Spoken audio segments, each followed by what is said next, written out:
Holy crap, guys. Look at that, guys. Oh my God. We got two of my dream snakes in one evening. All right, new day here in China. And of course we're back in the car because we've done what, 3 nights so far. Every night has been at a different location. We're just doing a tour of Guangxi and Guizhou provinces. Is it Guizhou? Am I saying it right? But we are heading to Guangxi again. Yeah, we're heading back into Guangxi from Guizhou. And we're heading up to a very high elevation area. The first part of this trip was focusing on the limestone karst formations, and we've got all of our targets there, which is absolutely fantastic. And this time we're heading up to the mountains. We've actually got 4 days left of the trip, but only 2 of them are planned. We're planning to do 2 nights at the top of this mountain for our targets there, and then we're going to kind of see how that goes, maybe extend or maybe go somewhere else. So I know what the nearest thing in store is, but I don't know what's coming after that. But we've got quite a long drive now. We're not going to get there until almost nightfall, so I'll catch up with you soon. Okay. So here in Guizhou, like, the architecture really changes, and you get these beautiful, I guess they're like bamboo made, as Tinkun would say, ethnical buildings. And nice rock walls. This isn't the most beautiful of the villages we passed through. Unfortunately, I missed filming, but you can see there's some of these traditional Chinese huts here, and they look really, really nice. After several hours on the highway, we're off and heading up towards the base of the mountain. There's been some kind of minor truncations whereby we're not sure if foreigners are allowed to stay in the hotel, and by we're not sure, I mean we know they're not. And we're wondering whether that will restrict my access to the mountain, but we're pretty confident we'll be able to make something work, and we're going to show up and try and make it happen anyway. This guy's car sick. Yeah, I have to make calls and look at my phones to book the tickets, and I'm just like... This is the face of a very truncated man.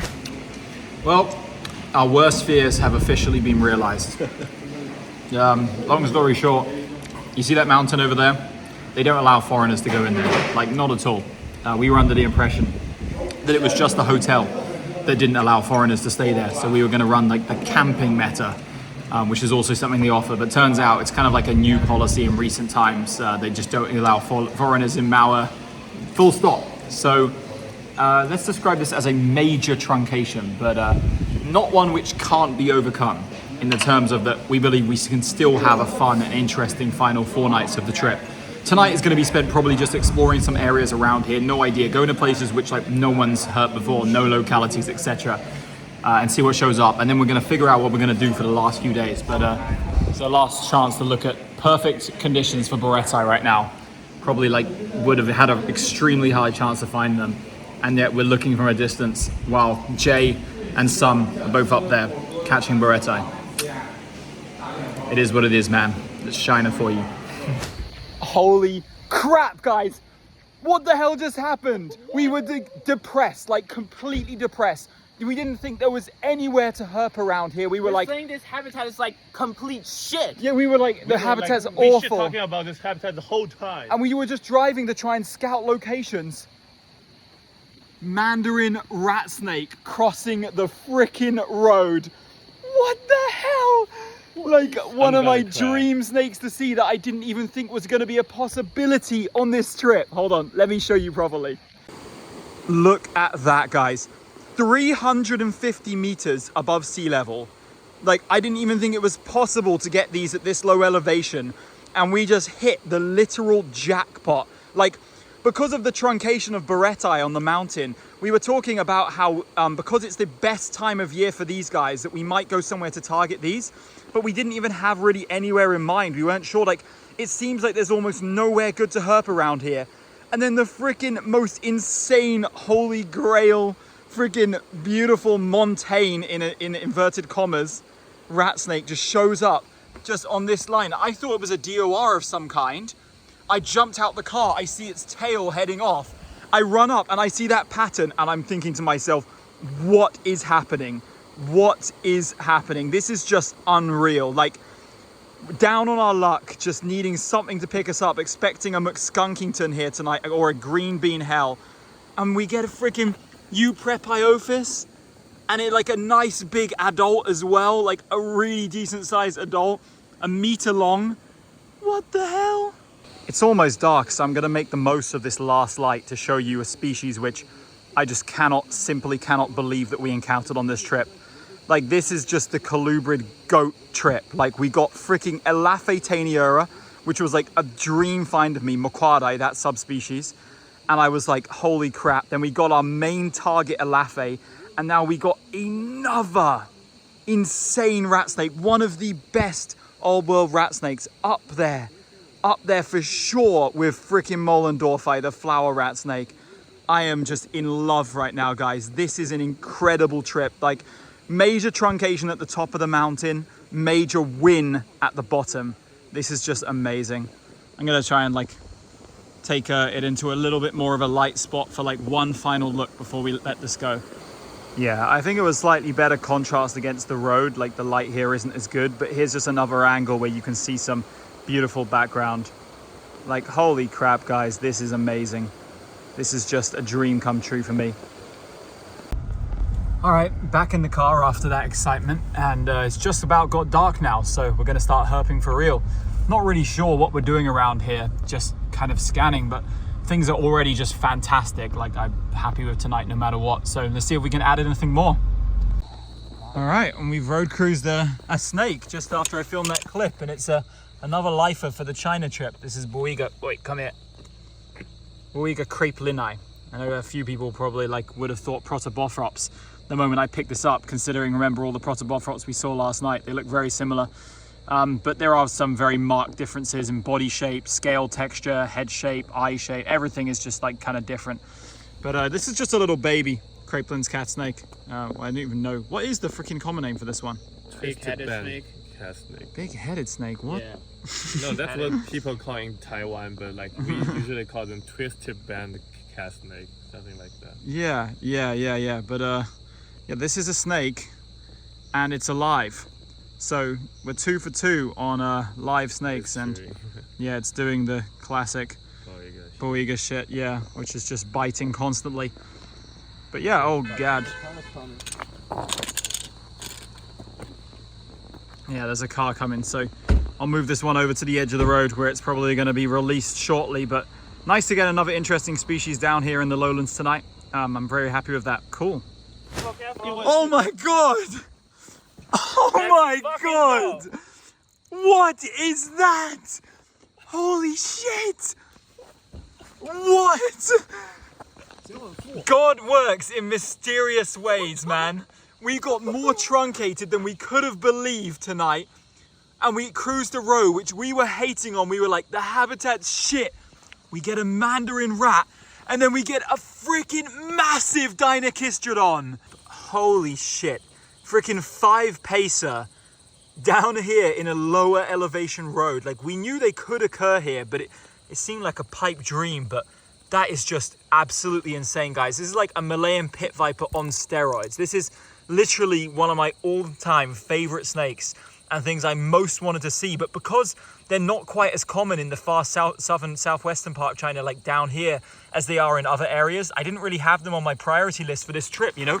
Because I wasn't expecting to hurt much at these elevations. I thought I'd only be in the limestone karsts or only up at the top of the mountain.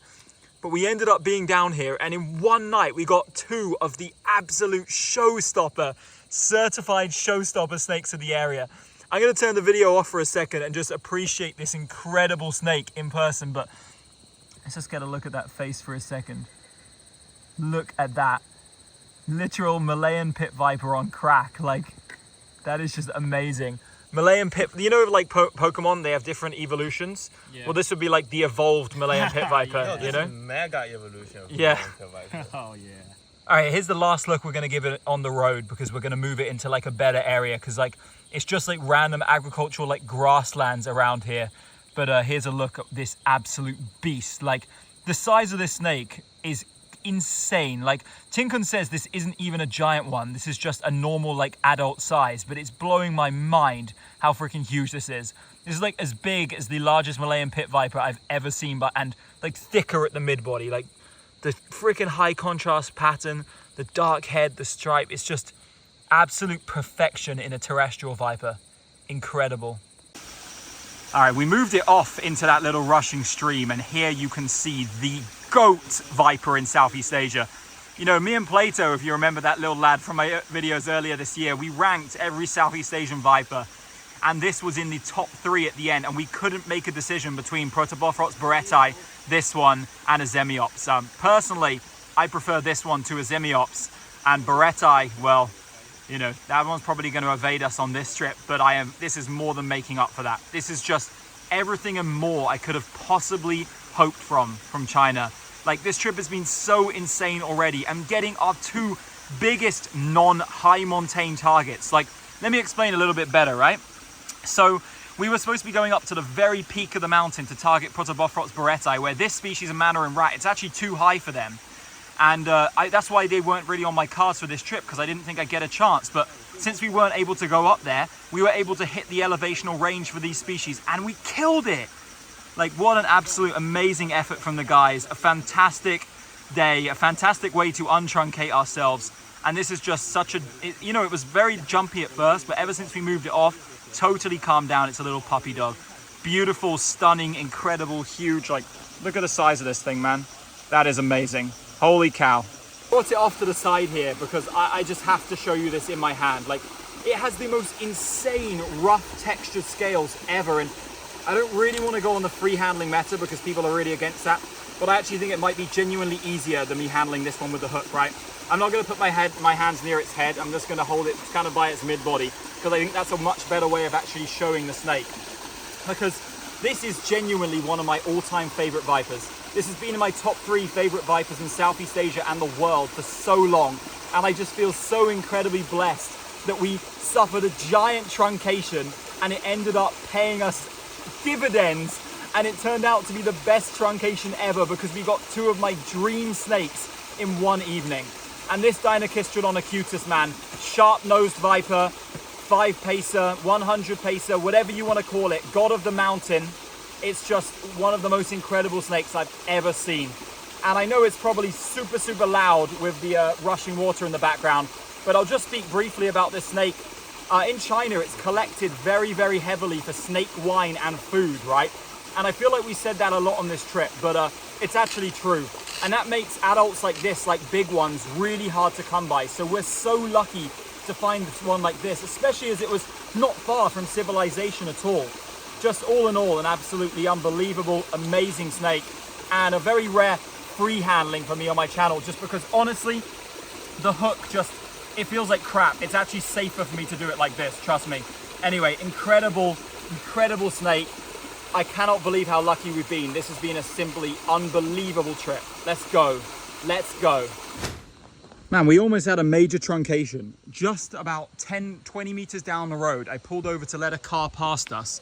As soon as we followed the car that overtook us, it literally went over this Protobothrops mucrosquamatus. Like, it must have been so unbelievably close to running it over. I was expecting to see a clipped snake when I came out, but this one seems to be doing fine. And we picked one off at a non-karstic locality, just actually in a village right here, which I guess is quite typical for this species. I know in some parts of their range, they're very, very habitat disturbance tolerant. And here it is in the flesh, another freaking Protobothrops. It's mucro, the most common Protobothrops in the region by a significant margin, the one that's widely distributed and found everywhere. But of course, the more southern parts of its range, it's actually really, really rare, like in Laos, some parts of southern Vietnam. And apparently there is a record from Thailand, but I'm a little bit dubious on that one. This one, not the prettiest mucro by any stretch of the imagination, so I'm gonna let it go off the road, but just adding to the freaking Dinocystrodon, we got another awesome terrestrial pit viper. I love these, and let's get a nice look at that head there. Yeah, I can zoom in and show you guys the glory of mucro. Not so sure if it's glory, but it's certainly a cool snake, which I'm sure a lot of people would love to see in the wild. And I was one of those people until I saw it on this trip, in this video. Let's go. See you, buddy. Bye-bye. Yep. Another snake, another lifer. It's a Lycodon rufozonatus this time, which is like, well, I was going to say the red version of the one we saw last night, but no, not really. That one's a little bit more distantly related. But this is like a famous snake in Southeast Asia, by the way, or not so much Southeast Asia, but like northern Indochina, this area, just because of like it being one of the most common species in quite a few areas, inhabiting all different kinds of like altitudinal ranges and different habitats and whatnot. But you know, for someone who's not absolutely blasé to these, and I'd go as far as to say completely bored and actually sickened by them, they're actually a pretty damn nice snake. Like, I like them with red bands. They're like a very like brick red coloration, somewhat like the head of that legendary Mollendorf from the last video. But I actually do like the look of this snake. It looks good, and it must on the other guys because they caught it, not me. So I didn't even get the bad smell. So life's pretty good over here. Oh my god. What about for the you? worst smelling lycodon ever. Yeah. And you Yeah. know, sometimes because they eat toad, they're immune to toad poison. They have some of that trace poison in their teeth, and there's actually cases of them biting people and causing toad poisoning. Well, that's a truncation right there. That's But absolutely. this snake's actually kind of nice because it's just sitting here, letting me film it. Cool. Another species in this area we had no hope for. This is the face of a very truncated snake. All right, a few meters down the road actually from that, I can't remember, the Rufus Anatus, can't remember the common name of that one, but we got another Lycodon species here. And this is Lycodon ristrati, which believed to be like another common species in this area, or at least, you know, in the herpers I follow from this area, they seem to post it quite often. And again, it's a lifer for me though. So third Lycodon species lifer of the trip. I think I'm only missing Flavos Anatus now, which I'm not 100% sure of the ranges, but I'm pretty sure it occurs in this area too, Flavos Anatus. Maybe it's more at Highland, or maybe it just occurs with all these other species which seem to all occur sympatrically. But this is a black and white kind of typical looking Lycodon, more similar to, I guess, Fasciatus. It's in the like Fasciatus ristrati group for sure, which are all kind of somewhat related to each other. And it's doing typical Lycodon things, which is just biting over and over again and being generally kind of brain dead. But here's another species on a night which is already racking up diversity in the very early hours. So you love to see it, honestly. You love to see it. All right, after those Lycodon, we were mostly just doing some photography. We kind of found basically everything that we could have possibly found that would have been amazing in this area. So we focused on getting some good pics of stuff. And now we're gonna head back. We'll see. Maybe we could road cruise something on the way back, but it's kind of unlikely. And damn, that was crazy.